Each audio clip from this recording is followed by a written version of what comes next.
Spring football practice is upon us, and for more on that, we visit now with the head coach of the Liberty Flames, Turner Gill. And, Coach, I know it's got to be an exciting time for you to get out there with the kids again and kind of get a few things done in preparation for this upcoming season. What are you looking forward to over these first couple of days?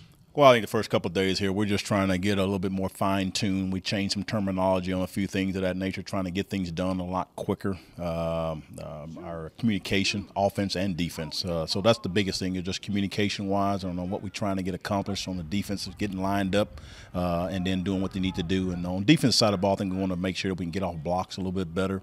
Offensively, we just want to make sure we're a little bit more detailed on our precise routes and our quarterback on the same page.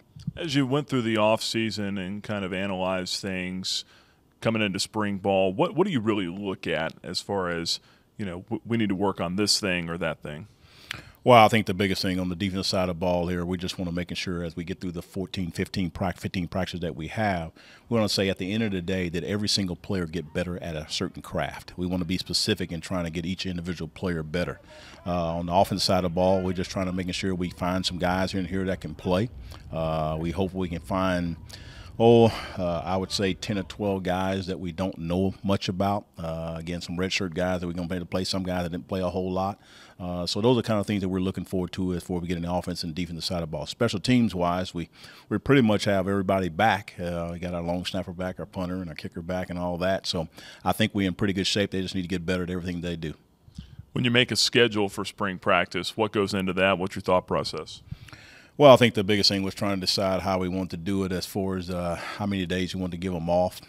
This year, we decided to end up going just 3 days a week, going Tuesday, Thursdays, and Saturdays.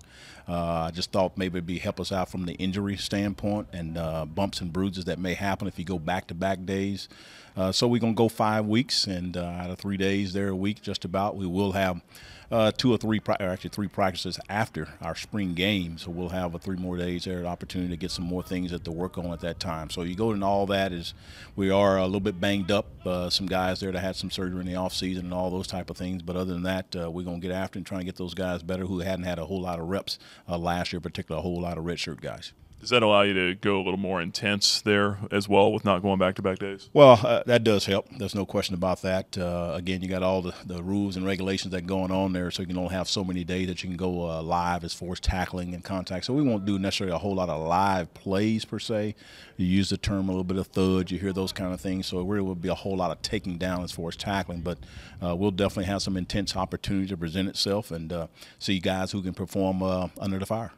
You mentioned some guys are banged up. Who are you really concerned about heading into spring practice?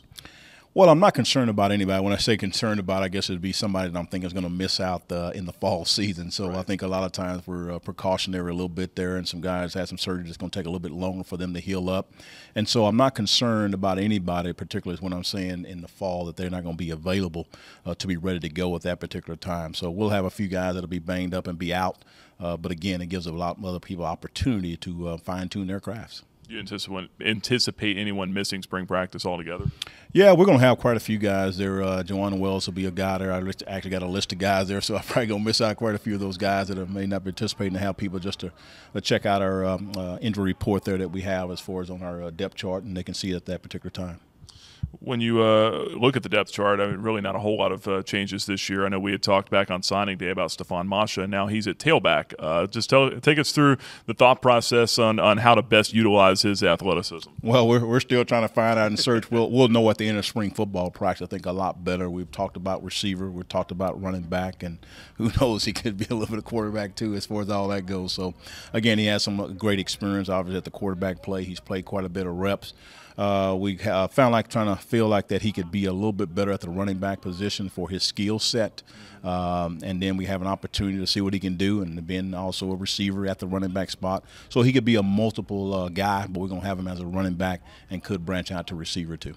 And talking about the quarterback position with Buckshot Calvert going through spring ball this year, how much of a step forward do you anticipate him taking after spring? Well, I anticipate him to really take a big jump ahead as far as he played 6-7 ball games there, and then he had an opportunity to start quite a few good ball games and really perform very, very well in those 7 games there as a starter. I really feel good about where he's at.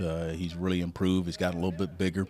He's going to continue to get a little bit bigger. I think the other thing we want to see is how well does he get accuracy out of the pocket, or when he's under distress, is he still being able to be accurate? So those are things we want him to improve on. As you can play a quarterback position, you're not going to have a straight drop back and just be a perfect guy and sit there and throw the ball. You got to be able to move around in the pocket. You got to be able to keep your eyes down the field, and so we want to see him improve in that area, pocket presence, and then also be the accuracy outside the pocket. Coach, appreciate the time. Have fun out there this week. Oh, we will, no doubt. Thank you, and to God be the glory. That's the head coach of the Flames football team, Turner Gill, and my name is Nick Pierce for the Liberty Flames Sports Network.